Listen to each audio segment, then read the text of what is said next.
नगर परिषद का पूरा डीएनए ही चेंज करना है। नगर परिषद को कोई कमाई का, रोजगार का, जहाँ कोई प्रतिनिधि इसको जरिया ना समझे। मैं यहाँ कैथल में रहती हूँ तो मुझे पता है कि कैथल में क्या समस्याएं हैं और समस्याएं भी जानती हूँ। ये पहला चुनाव ऐसा होगा जब लोग जातियों से ऊपर उठकर वोट डालेंगे।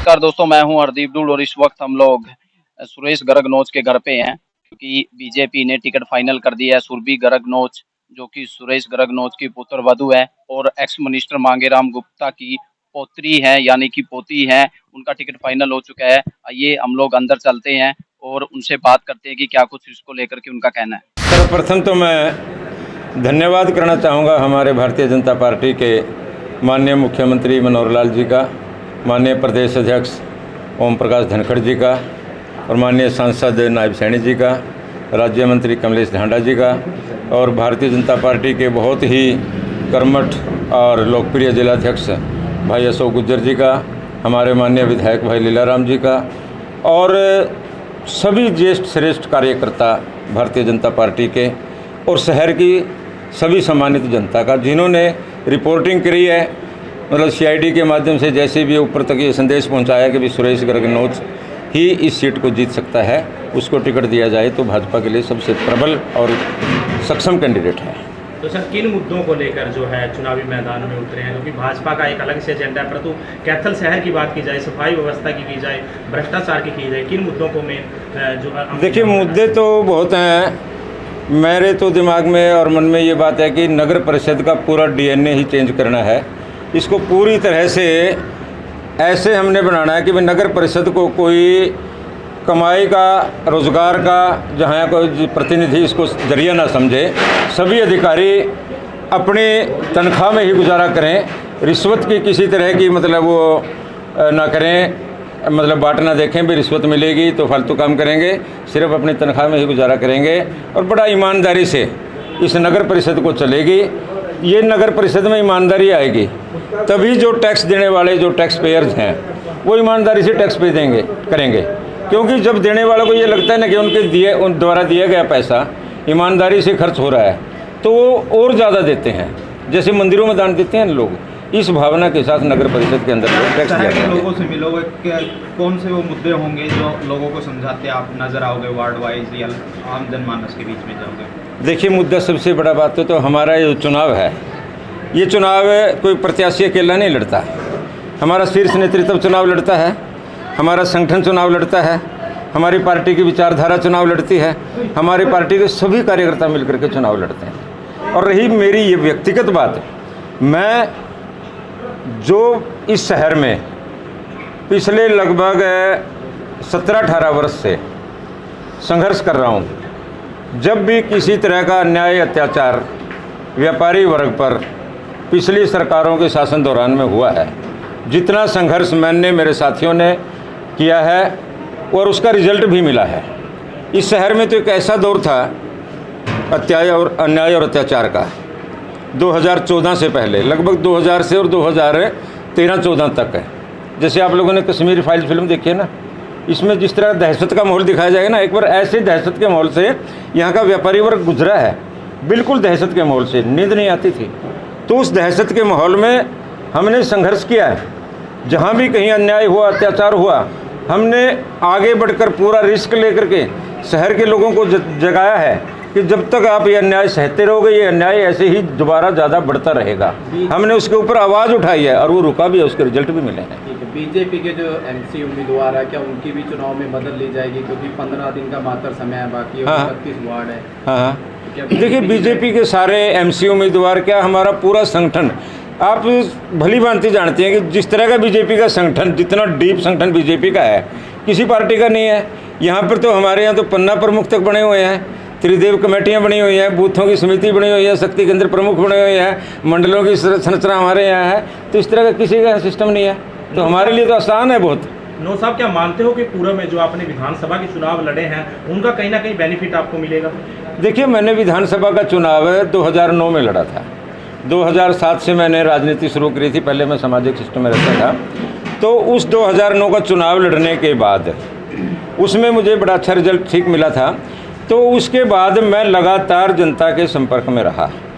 अपने ख़ास तौर से मैं उन तबकों में, शोषित वंचित गरीब तबकों में ज़्यादा रहा जहाँ का यूँ लगते हैं ना कि भी हमारा हक हमें अच्छी तरह से नहीं मिलते, मैं उनका हमेशा साथ में देने में रहता था। नॉमिनेशन का सर आखिरी दिन है कल, तो कब तक आपका नॉमिनेशन जो फाइल हो जाएगा? कल सुबह 10 बजे हम नॉमिनेशन कर देंगे, 10-11 बजे, जैसे पार्टी का आदेश आएगा। महिला प्रत्याशी है तो महिलाओं को कैसे जोड़ा जाए ताकि एक बड़ी संख्या में महिलाएं आपके प्रत्याशी को वोट करें, भाजपा मजबूत हो? हाँ, मैं इस बात के लिए भी मैं सारी महिला शक्ति को, इस सम्मानीय सारी बहनों को, माताओं को इस बात की बधाई देना चाहूँगा कि ये भारतीय जनता पार्टी की यहाँ कैथल की सीट महिला के लिए रिजर्व हुई है। ये उनके लिए सम्मान की बात है, क्योंकि नगर परिषद में जितने भी काम होते हैं उनमें महिलाएं पहले प्रभावित होती हैं। चाहे गलियों में सफाई की बात हो, सीवरेज की बात हो, पानी आने की बात हो, तो उनकी रसोई प्रभावित होती है, उनको ज़्यादा दिक्कतें होती हैं। और उसकी कमांड महिला के हाथ में आ गई तो उनको आसानी हो जाएगी। क्या कोई पार्टी का बड़ा नेता भी प्रचार प्रसार के लिए आएगा? अरे हमारी पार्टी के तो आते ही रहते हैं, जो सेंटर से भी आ जाते हैं, मुख्यमंत्री जी भी आते हैं, तो पूरी गंभीरता से हमारी पार्टी चुनाव लड़ती है। हमारी कैथल की जनता का बहुत बहुत धन्यवाद।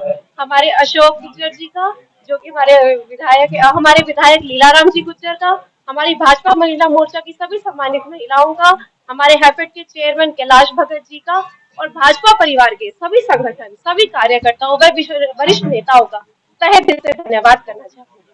तो क्या उम्मीद लगा सकते हैं कैथल की जनता से? कैथल की जनता, मैं यहाँ कैथल में रहती हूँ तो मुझे पता है कि कैथल में क्या समस्याएं हैं, और समस्याएं भी जानती हूँ, और उनके समाधान पे भी मैं काफी विचार विमर्श कर चुकी हूँ। तो मैं कैथल की जनता से अनुरोध करती हूँ कि मुझे अपना प्रत्याशी जैसे आपने चुना है, मुझे जीतवाकर अपना आशीर्वाद व सहयोग देकर कैथल की प्रगति व उन्नति पर ले जाने के लिए मुझे अपना सहयोग दें। महिलाओं के लिए विशेष तौर पर क्या? महिलाओं के लिए भी हमने बहुत कुछ सोच के रखा है। महिलाएं जो हमारी हाउसवाइफ होती है, जैसे कि मैं भी हूँ, उन्हें बहुत सी चीजों का पता नहीं होता। उनके लिए जैसे कि अगर बाहर समस्या है, कूड़े की समस्या है, पानी की समस्या है, स्ट्रीट लाइट की है, तो उन्हें इन चीजों के बारे में पता नहीं होता। तो क्यों ना हम उनके लिए टोल फ्री नंबर जारी करते, जिससे उनकी समस्या 24 घंटे में वो समस्या दूर की जाए। कैंपेनिंग कैसे शुरू की जाए? कैंपेनिंग शुरू करने की हमारी नीतियां अभी बन रही है। हम धीरे आज से ही अपनी कैंपेनिंग शुरू कर देंगे। पूरी मेहनत, पूरी लगन, पूरी निष्ठा के साथ एक दिन में 2-2, 3-3 वार्ड करेंगे हम पूरे, पर 15 दिन में 31 वार्ड पूरे करेंगे। सबके लिए टिकट और सब कार्यकर्ता, एक कार्यकर्ता अपने आप में प्रत्याशी बनकर इस भाजपा की जीत दिलाने में पूरा कामयाब करेगा और पूरा कमल खिलाने का काम करेगा। दूसरे से रोड में बयान किया गया कैथल के विकास को लेकर और इन मुद्दों को लेकर जनता के बीच में जाएगी। रोड मैप तो ऑलरेडी तैयार है, आपके बीच में 2-3 दिन में हम अपना चुनावी आपके बीच में संकल्प बिल पत्र भी ले आएंगे। और बहुत सारी चीजें हैं, अभी बहुत सारी कमियां हैं जिसको दूर किया जाएगा। अभी हमारी दिल्ली में हमारी सरकार है, हरियाणा में हमारी सरकार है, जो हमारे विधायक है, तो एक तरह से एक संपूर्ण एक सिस्टम बना के हम इसको एक चौमुखी विकास का तरह बढ़ाएंगे। जनता से ये अपील करना चाहूंगा कि अब की बार जो ये प्रत्याशी आपके बीच में आया है, जितने भी प्रत्याशी आपके बीच में आएंगे, सबको परख कर, सबको देख कर, सबको जानकर कौन आपके बीच का है, कौन आपका विकास करा सकता है। और सबसे जो जरूरी बात है, जो चुनावी के अंदर बड़ा मुद्दा रहेगा, आपके बीच में नेता आएंगे दूसरी पार्टियों के, जो जात पात का जहर ढूंढने की कोशिश करेंगे।